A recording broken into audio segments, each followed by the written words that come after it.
लिए, छोटा उद्योग लगाने के लिए सारी तरह की सुविधाएं हम देने के लिए तैयार हैं। उनको मशीनरी क्या होगी, उनको प्रशिक्षण कैसा होगा, उनको मार्केट में भी हम हेल्प करेंगे। इसका मेन उद्देश्य यही है कि हम जो छोटे छोटे इंपोर्ट हो रहे हैं चाइना से, उसको तो रोके कम से कम सबसे पहले। अब खिलौने भी इंपोर्ट हो रहे हैं, अब दिवाली और होली के जो छोटे छोटे रंग हैं और सामान हैं वो भी इंपोर्ट हो रहे हैं। तो क्या ये हमारे छोटे उद्योगों में नहीं बन सकते? बिल्कुल बन सकते हैं। इसके लिए जो हमने कार्यक्रम शुरू किया, अब उसमें कमी कहाँ आती है कि उनके पास बैंक क्रेडिट तो बाद की बात है, पहले अपने मार्जिन के लिए ही पैसा नहीं है। इक्विटी लगाने के लिए मान लो उनको 2 लाख का मशीन है और 50,000 रुपये लगाने, तो वही नहीं है। तो उसके लिए माननीय मंत्री जी ने एक योजना के बारे में विचार किया है और हम लोग उस पर बैठ के बात करेंगे कि एक फंड बनाया जाए जिसमें हम ऐसे लोगों को छोटी छोटी पूंजी का अंशदान करके, एक योजना है प्रधानमंत्री रोजगार योजना जिसमें कुछ एक्सटेंट तक हम मार्जिन मनी असिस्टेंस देते हैं, 15% से लेके 25%, पर उसका इम्पैक्ट बहुत इस समय जो है छोटा है। उसको एक तो इलाज करने की ज़रूरत है और दूसरा इस तरह का फंड जिससे हम जो लोग इंपोर्ट सब्सटीट्यूशन में हेल्प कर सकते हैं। आज ये प्रोडक्ट इंपोर्ट हो रहा है, हम इस प्रोडक्ट को यहाँ बना सकते हैं, इसके लिए हमें आप सहायता दीजिए ताकि हमारी इंपोर्ट की प्रॉब्लम भी दूर होगी और जो इनफॉर्मल सेक्टर की एंटरप्राइजेज हैं, बहुत छोटे छोटे लेवल पे काम कर रही हैं, वो भी ऊपर आएंगी, एम्प्लॉयमेंट जनरेशन में भी हेल्प होगी। तो इससे ओवरऑल इकोनॉमी को फ़ायदा होगा। जी, पीके गुप्ता साहब का एक सवाल है कि जैसे चाइना, जैसे कोरिया, जैसे ताइवान, जो आप लोग मैन्युफैक्चरिंग हब कहते हैं, वो कंट्री में एक्सपोर्ट कर रहा है अगर इंडिया में खिलौने, तो उसका बेसिक रीज़न है इकोनॉमी ऑफ स्केल। तो जिसने भी सेकेंड वर्ल्ड वॉर के बाद जो टेक्नोलॉजी इन कंट्रीज़ में गई, जापान से शुरू होके चाइना तक, वो सिर्फ बेसिक था कि सोर्सिंग सेंटर फॉर यूएस। और इंडिया जो स्मॉल स्केल इंडस्ट्री स्ट्रगल कर रही है, वो अपनी मार्केट बलबूते पे कर रही है। तो सबसे बड़ी प्रॉब्लम ये आती है कि अगर स्मॉल स्केल एंटरप्रेन्योर बनाता है तो कितना बड़ा प्लांट लगा, इसकी इकोनॉमी ऑफ स्केल क्या है, ये स्ट्रैटेजिक इशू है। हम जब देखते हैं, अगर हम सीडी खरीदते हैं, I was in China couple of years back, तो वहाँ सीडी 10-10 रुपये की, 5-5 रुपये, क्यों? इकोनॉमी स्केल है, टेक्नोलॉजी है। तो ये मैं समझता हूँ कि इंडियन स्मॉल स्केल एंटरप्रेन्योर में एक प्रॉब्लम है, मार्केट एक्सेस नहीं है और दूसरी चीज़ टेक्नोलॉजी अपग्रेडेशन नहीं है। बैंक फाइनेंस वगैरह तो सब दूसरा issue, this is one. Second मेरा सर पॉइंट ये है कि अगर हम विजन की बात करते हैं और मिशन की बात करते हैं 2020, तो इंडियन इकोनॉमी में अगर हम ये मानते हैं कि हम 70% हमारी एग्रेरियन इकोनॉमी है और आज की तारीख में जो यूथ है 24 साल से लेकर 35 साल तक का जो यूथ है, वो आईटी सेक्टर में 70% आईटी सेक्टर में जा रहा है। कितने साल तक जाएगा? आईटी सेक्टर कितना बूम करेगा, कितना आगे बढ़ेगा? और खुदा न खास्ता कुछ उसमें सेटबैक अगर 5 या 10% भी होता है तो अनएम्प्लॉयमेंट कितना होगा, शायद गवर्नमेंट इमेजिन नहीं कर पाएगी। और क्या स्थिति होगी देश की, और नया यूथ और आ रहा है आईटी में। तो हम इसको किस तरफ डाइवर्ट करें as a policy of the country, agri या एग्रो, क्योंकि दुनिया हिंदुस्तान को as a consumer food business के लिए अप्रोच कर रही है और इंडियन कंपनी होकर अगर हम लोग नहीं कर पाएँ तो फिर हम लोग का यहाँ रहना बेकार है। तो मेरी सबमिशन ये होगी पॉलिसी मेकिंग में कि सर हम एग्री एंड एग्रो को थ्रस्ट दें। सर, ग्रामीण तक जाना चाहते हैं, गांव तक जाना चाहते हैं। आपने प्रधानमंत्री जी के भाषण में एक वाक्य सुना होगा, उन्होंने कहा कि हर व्यक्ति को हम हुनर प्रदान करेंगे, हर हाथ को हुनर। हर हाथ को हुनर का मतलब ये है कि हर व्यक्ति को हम इस तरीके से सामने ले आना चाहते हैं ताकि उसके अंदर का जो छोटा ही क्यों ना हो, जो तकनीकी टैलेंट है, भले ही बहुत अधिक पढ़ा लिखा ना हो, उस तकनीकी टैलेंट को, तकनीकी प्रतिभा को छोटे छोटे स्तर पर हम विकसित करेंगे। उदाहरण के तौर पर मैं कह रहा हूँ कि जैसे पहले अपने यहाँ ग्रामीण क्षेत्रों में कॉटेज इंडस्ट्री चला करती थी, छोटे छोटे लोहार है, बढ़ई है, कुम्हार है, ये आपका कोल्हू है, ये जो छोटे छोटे स्तर पर, अब तो ठीक है तकनीकी आधार पर बढ़ते जा रहे हैं, हम इस हिसाब से ट्रेनअप करके उनको छोटा छोटा उद्योग भी देंगे तो उसके लिए काफ़ी सफल हो सकते हैं। तो ग्रामीण क्षेत्रों में इस तरीके का प्रवाह। और दूसरा जो आप कह रहे हैं, इसलिए मैंने कहा कि एमएसएमई जो है, ये देखे, इस समय तो मैं कहता हूँ कि it is drop in the ocean है। हमारे चेयरमैन ने कहा एनएसआईसी के जो इंक्यूबेशन सेंटर इस समय बनाया है। अब इंक्यूबेशन सेंटर, एक कक्षा 8 पास हुआ व्यक्ति है जी, 10वीं कक्षा पास है, अब एक एक स्थान पर हम 100-100 लोगों की ट्रेनिंग दे रहे हैं। दो प्रकार का, 4 लाख की मशीन है जो वहाँ का रॉ मटेरियल जो जल्दी उपलब्ध हो जा रहा है, मैं ग्रामीण क्षेत्र की बात कह रहा हूँ, उपलब्ध हो जा रहा है, उससे उसको ट्रेनिंग दे रहे हैं। 3 महीने के अंदर ट्रेनिंग देकर ले जाओ मशीन को। उसके लिए सहयोग भी कर रहे हैं कि तुम्हें फाइनेंशियल असिस्टेंस भी मिल जाएगा। और दूसरी तरफ उसी वर्ग के लोगों का, उसी IQ के लोगों को ये टेक्निकल ट्रेनिंग दे रहे हैं, जैसे पेज कैसे लगा रहे हैं, बाकी सारी चीज़ों को कैसे जोड़ रहे हैं, 100 उत्पाद से दे रहे हैं। अगर हम ग्रामीण, अब इसको हमने बढ़ाने का प्रयत्न किया है, आप आश्चर्य करेंगे, मैंने कहा है 500 जिलों में हर जहाँ केंद्र से खुलना चाहिए, खुलेगा। ये मैं आपको बता रहा हूँ, खुलेगा। ये बड़ी हमारी महत्वाकांक्षी योजना है, तो इसको हम करने जा रहे हैं। मैं ऐसा नहीं समझता हूँ कि हम नहीं जोड़ सकते। हम इस आर्थिक प्रॉब्लम को, हम जो आबादी है, आबादी को लोग कह रहे हैं अभिशाप है, मैं इसको अभिशाप नहीं मान रहा हूँ। इस आबादी को, इस मानव शक्ति का उपयोग करते हुए हम इसको वरदान के रूप में प्रकट करना चाहते हैं।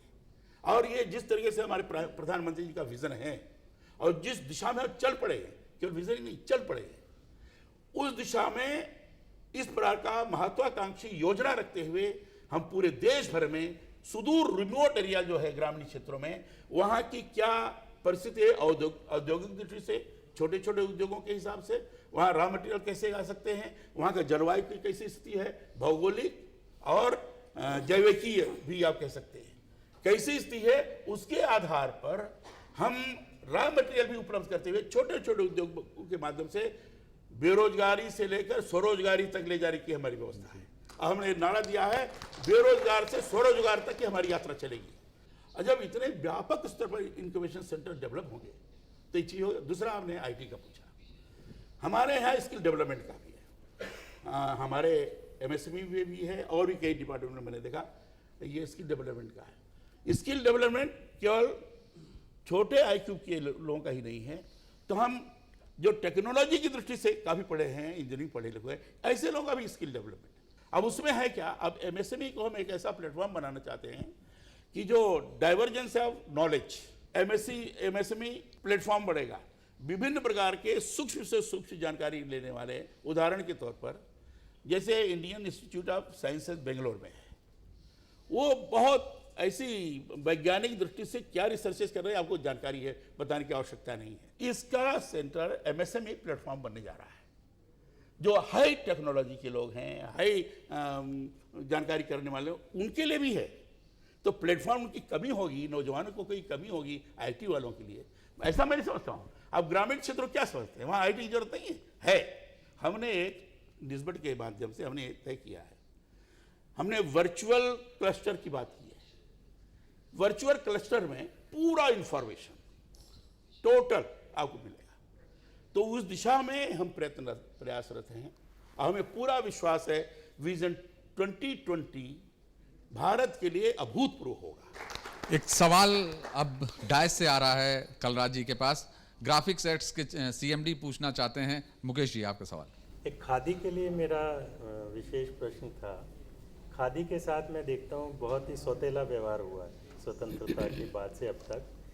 खादी भवन में अगर कभी भी मेरे को जाने का मौका मिला है, एक से एक बढ़िया प्रोडक्ट वहाँ मिले, कपड़ा हो या स्वदेशी उत्पादन कुछ भी। लेकिन सरकार की तरफ से खादी के प्रोत्साहन के लिए कुछ भी प्रयास ज़्यादा नहीं किए गए अभी तक। खादी को प्रमोट करने के लिए बहुत से अच्छे फैशन शोज़ आयोजित किए जा सकते हैं, फैशन डिज़ाइनर्स को इसमें लिया जा सकता है।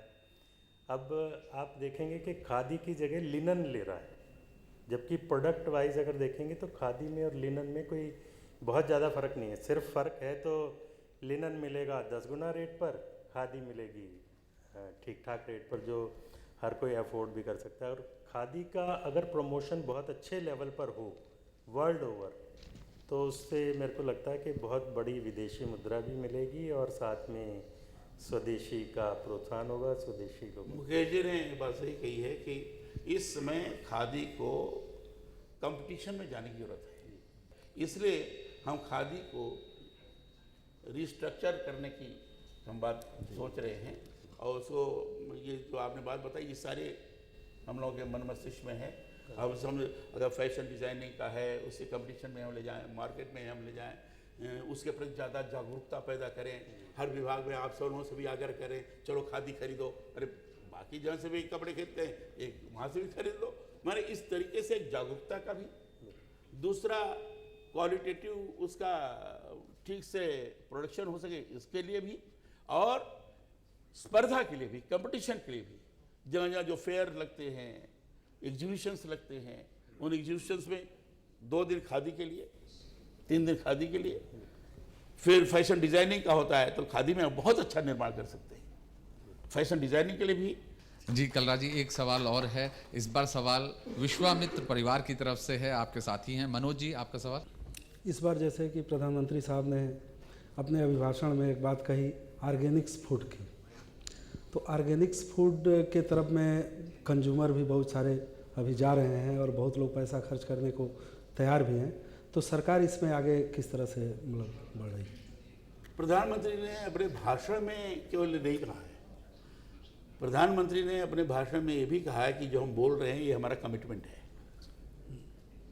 और जब कमिटमेंट है तो उसको पूरा करने के लिए जो भी पैसा खर्च होगा, जो भी धन खर्च होगा, और जिस प्रकार की प्रायोरिटी देनी पड़ेगी देने में कोई संकोच नहीं करेंगे। और केवल ऑर्गेनिक फूड और ये इतने नहीं है, वो तो ये जैसे अभी खादी का उल्लेख उन्होंने किया, तो ये तो टेक्सटाइल भी है, खादी भी है, वो कलर कॉटन भी पैदा होता है, वो भी ऑर्गेनिक के उसमें जैविक रूप में उसको ले सकते हैं।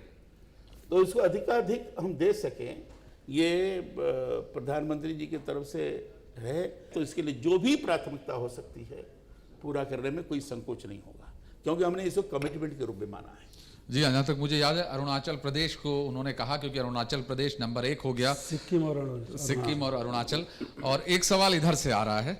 मेरा एक सबसे पहला सुझाव ये है कि जिस प्रकार देश की आज़ादी के बाद किसानों को और मज़दूरों को प्राथमिकता मिली और एक समय था, अब ऐसा वक्त आया है कि ये छोटे छोटे उद्यमी जो हैं उनको भी वो दर्जा दिया जाए, उनको भी वो प्राथमिकता मिले। क्योंकि आज एक छोटा उद्यमी मरता है, सुसाइड करता है, तो उसकी चर्चा, उसके बारे में चिंतन नहीं होता, तो उस चिंतन को एक लिया जाए। दूसरा, मैंने देखा कि जितने भी सरकार के उनको प्रोत्साहन देने के अंग हैं, सिर्फ 6 या 7% अभी तक उनको उसका लाभ मिल पाया है। बाकी अभी जैसे जाम है, वो क्या सिस्टम अभी आप आए हैं तो उसको देखें आपकी भी किस प्रकार से स्टिमुलेट करके वो जो स्कीम्स हैं, मेरे को लगता है कि अगर हम वो स्कीम्स ही अगर नीचे तक पहुंचा देंगे तो बहुत बड़ा कार्य जो विजन मोदी जी का है, आपका है, वो सार्थक हो पाएगा। जैसे आपने एक फ़ंड की बात की, मैंने आपको बताया था कि हम लोग 1000 करोड़ का एक ऐसा फ़ंड कुछ कॉरपोरेट सेक्टर के दोस्त मिलकर बनाना चाह रहे हैं जिससे हम ये छोटी फाइनेंसिंग कर सकें। और तीसरा, हमने अभी योजना बनाई है भाजपा के इसी सेल में कि एक बहुत बड़ी समिट हम अगस्त में करना चाह रहे हैं, जिसमें हम चाहेंगे कि एमएसएमई मिनिस्ट्री उसमें लीड ले, जिसमें हम चाहते हैं कि 1 लाख नए उद्यमी क्रिएट किए जाएं ऑन द ग्राउंड और 10 लाख जॉब्स की अपॉर्चुनिटी क्रिएट की जाए, ऐसा हमारा सुझाव। इन्होंने जो परेशानी बताई है छोटे उद्यमियों की, ये बात सही है कि बहुत से लोग आत्महत्या करने के लिए भी विवश हो जाते हैं। कारण भी है कि जैसे विशेष रूप से पूंजी, रॉ मटेरियल, मार्केट, इसकी ज़्यादा आवश्यकता होती है। छोटा उद्यमी है, जब कभी किसी का ब्रांड ले लेता है तो उसको तो एक्साइज ड्यूटी उसकी हो जाती है, उसकी हालत ख़राब होती है। उसका जो उत्पादित माल है वो बेचारा अपना माल दे नहीं पाता। ये भी एक बहुत बड़ा कारण है कि मार्केटिंग उसको ढंग से उपलब्ध नहीं हो पाती है। बाकी के जो उद्यमी हैं और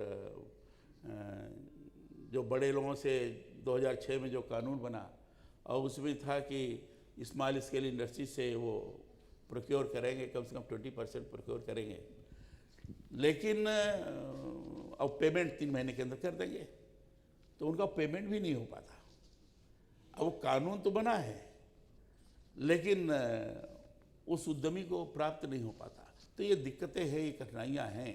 अब इन कठिनाइयों को कैसे दूर किया जाए, इस पर भी हम लोग विचार कर रहे हैं। छोटे उद्यमी को सर्वाधिक प्रोत्साहन, ये हमारा प्रमुख लक्ष्य है।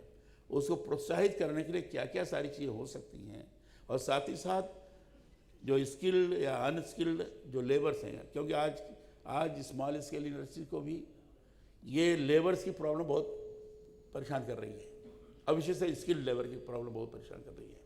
तो स्किल्ड लेबर भी कैसे हो, तो इसके लिए जगह जगह जो स्किल डेवलपमेंट कार्यक्रम चल रहे हैं, इसको भी व्यापक रूप से चलाना पड़ेगा, तो सारी समस्या का इस ढंग से समाधान हो सकता है। 1 लाख आपको उद्यमी आएंगे, ये तो बड़ी प्रसन्नता की बात है, लाना चाहिए। और जितना ही उद्यमियों को हम छोटे छोटे उद्यमियों को जागरूक कर सके, उनको ला सके, उतना ही लाभ होगा। नहीं तो इस समय 16 लाख इंजीनियरिंग और MBA किए हुए लोग बेकार हैं।